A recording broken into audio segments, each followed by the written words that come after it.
Good morning. Hopefully not another boring t-shirt. This one comes to you from D-Day Wear. Bought it a couple years ago when I lived in London.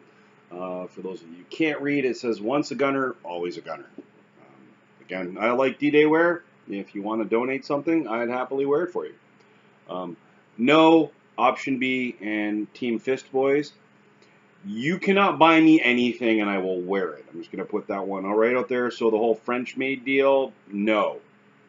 No. And the little backless, strapless number you guys were thinking about as well? No. Not coffee, apple juice.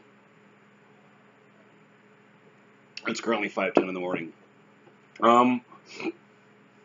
Had physio today, and you're asking, why are you up at 5:10 in the morning? Well, my brain woke me up at about 2 in the morning.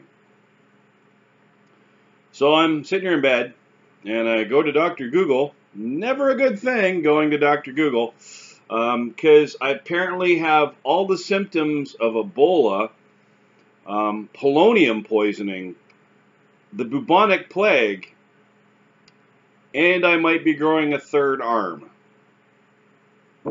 Yeah. So, I'm also suffering from withdrawal from scopolamine, and I might be having my baby teeth come out. That's just what Dr. Google says. So let's just cover some long-term side effects of a stroke. Exactly what that will look like is different for everyone. So there are two types of strokes. There's a right brain and a left brain. For a right brain stroke, you're going to get paralysis on the left side of the body, vision problems. You might become quick and inquisitive in your behavior style. Some people have described it like childlike, and you could have some memory loss.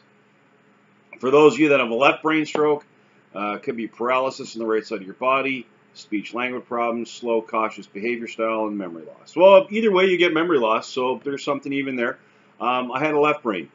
So my speech and language is impacted. I tend to be a bit more cautious than I was before, and I've got some weakness on my right side.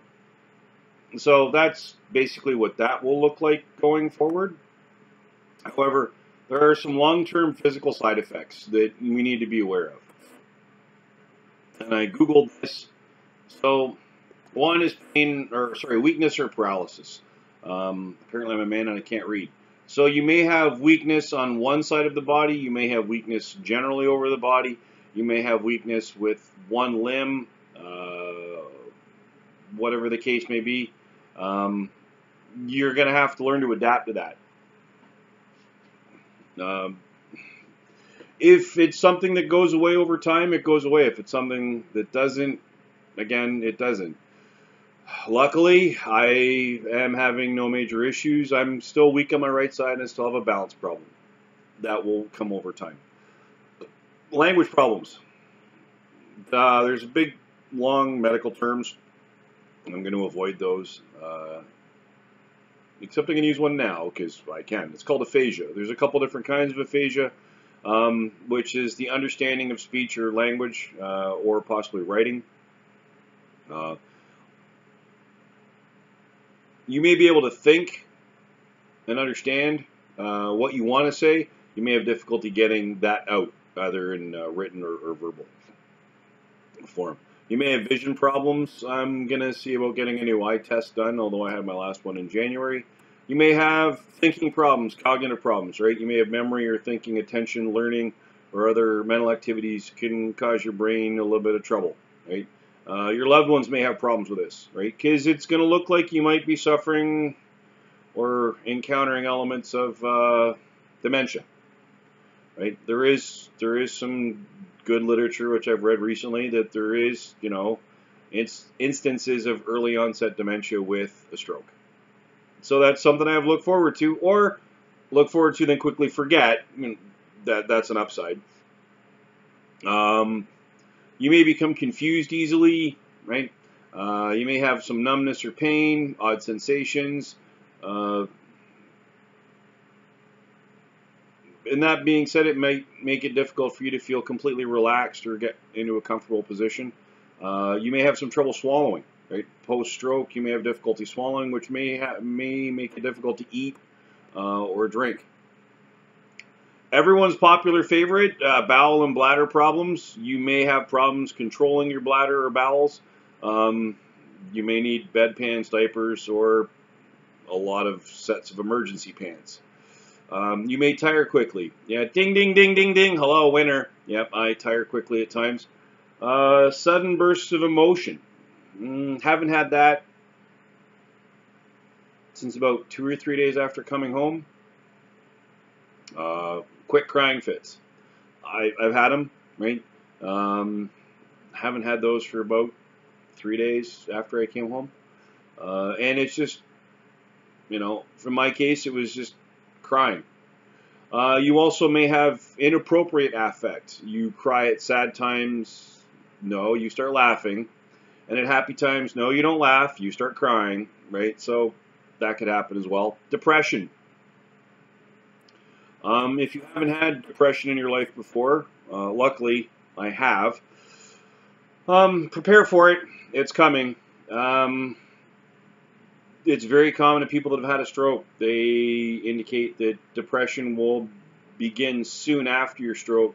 Many weeks later, you or your family members may notice it's normal for you to start to feel sad over some of the problems you're having because of your stroke.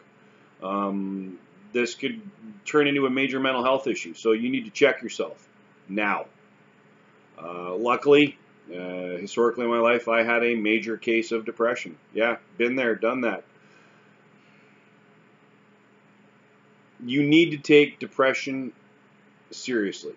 It's not a case that you're sad and you're having a good cry. You're not feeling down. You're not feeling blue. Depression is lethal. Right? Let me just say that again for the kids in the back that missed this one. Depression is lethal. If you do not respect the fact that you have depression, you're currently going through periods not of just feeling down and feeling out of sorts, but you're having the diagnosable mental health issue called depression. If your stroke didn't kill you and you don't respect the fact that you now need help, whatever that may be, and I'm not going to say what you need or what you don't need, but if you're having depression, you need to go find someone you trust. You need to tell them exactly what you need, and you need to keep telling people until you get the help that's working for you. Don't listen to them. Do not listen to them. Oh, you'll get over it. Oh, you're a big boy. No, no, no, no, no, no. If they start pulling that shit, you cut them loose. Right? Some other fun things that happen because of your stroke. And why am I up at 5 in the morning? Sleep. You can have sleep problems. For whatever reason, there's many reasons why you may not be able to sleep. Talk to your doctor. There's another possibility you may suffer from seizures or epilepsy post-stroke. If you start to have seizures, definitely you're going to need to reach out to your healthcare team immediately. Headaches. I have low-grade headaches. They're not as common as they were, and after my stroke, like I said before, it sounded like a Sex Pistols cover band doing band practice in my head. That's gone away. Now it's, the occasional bout of a headache. Luckily, at 2 o'clock in the morning when I woke up, I still had a headache.